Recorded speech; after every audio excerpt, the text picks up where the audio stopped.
What is going on, guys? Matt O'Leary back with another video. Today, I want to talk about the topic of Ezekiel Elliott. Supposedly, Ezekiel Elliott named 3 teams that he would like to play for next year.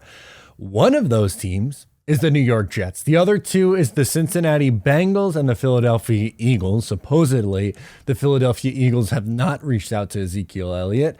So maybe Ezekiel will be a New York Jet, and I wanted to talk through this because if this was 2017, I'd be over the moon. Right now, I'm very on it. I could see some positive sides of it. I could see some negative sides of it as well. But if anyone thinks that Ezekiel Elliott's going to come in here and rush for 1,000 yards and 99 touchdowns, that they're going to be sorely mistaken. This past year, good news, he had 12 touchdowns, which is, great. Shout out to him. 876 yards on 3.8 yards per carry. Under 4 yards a carry is really not very good.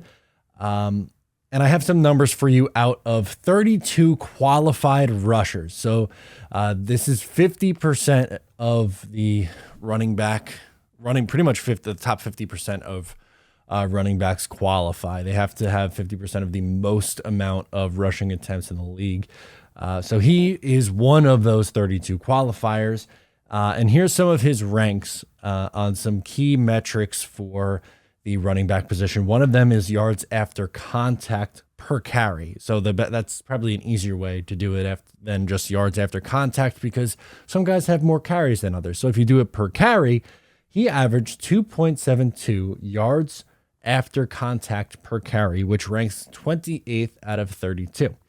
On 10 plus runs, yards of 10 plus yards. Yeah, that makes sense. Runs of 10 plus yards. He had 17 of those, which would rank 27th out of 32 rushers. Breakaway percentage was 18. He had 18% of his carries were breakaway runs, which is 24th out of 32. So obviously, a little long in the tooth at this point in his career, even though he's not even 28 years old yet.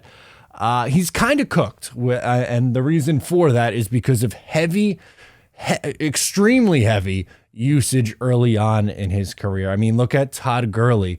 He was pretty much done by age 26. Le'Veon Bell was pretty much done because of heavy usage in Pittsburgh.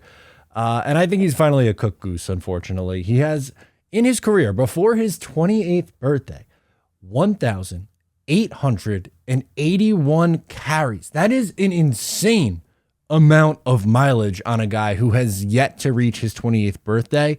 Todd Gurley made it to 1,460.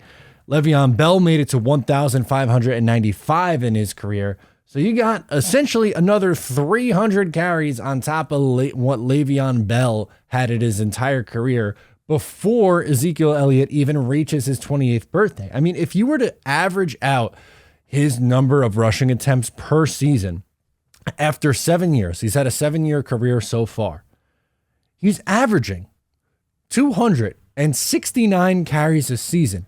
Over 7 years, that is, again, just insane amount of mileage on this guy. And one of the better rushers from about 2016 to 2019, it's just starting to slow down. He's starting to slow down a little bit here.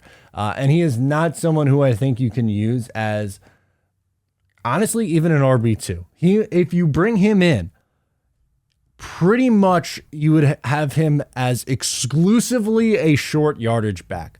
And if he's on a vet minimum deal and you're using him in only short yardage situations, maybe, but even then I'm not exactly sold on it. I'll give you some positive numbers because there are some really nice positive numbers in short yardage situations. So he had 52 first down carries last year, which was 16th in the NFL. Inside the 5-yard line, so pretty much down on the goal line, he had 9 touchdowns. So 9 of his 12 touchdowns came inside the 5-yard line, which was third most, only behind Henry and Jamal Williams. On 16 carries, he had the 9 touchdowns. So that means he scored on 56.3% of his carries from inside the 5. Now, how does that compare to the guys the Jets were running out there? Well, They didn't really have a ton of opportunities inside the 5. Breece Hall had 4 carries and 1 touchdown inside the 5-yard line, so 25%. Michael Carter, much better. He only had 3 attempts inside the 5. He had 2 touchdowns, so he's at 66.7%.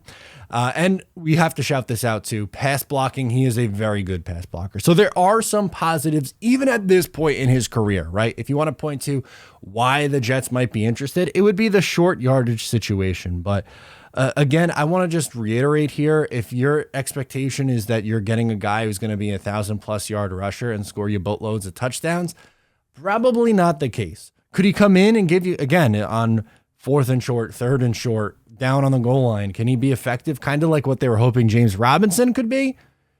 Maybe, but honestly, that Ezekiel Elliott's very far down the list of concerns for me on what this Jets team needs to continue to look to add.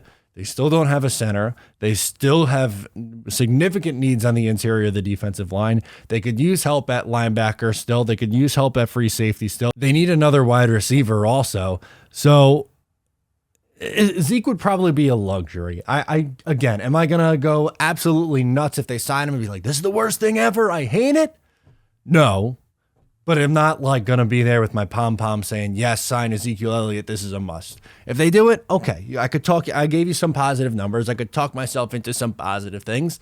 If they don't, I could say, well, I understand why. The guy's pretty much washed at this point in his career. So let me know your take down below in the comments. What is your opinion? Should Ezekiel Elliott be a New York Jet? Sound off. I'm Matt O'Leary. Subscribe if you're new. I'll catch you next time.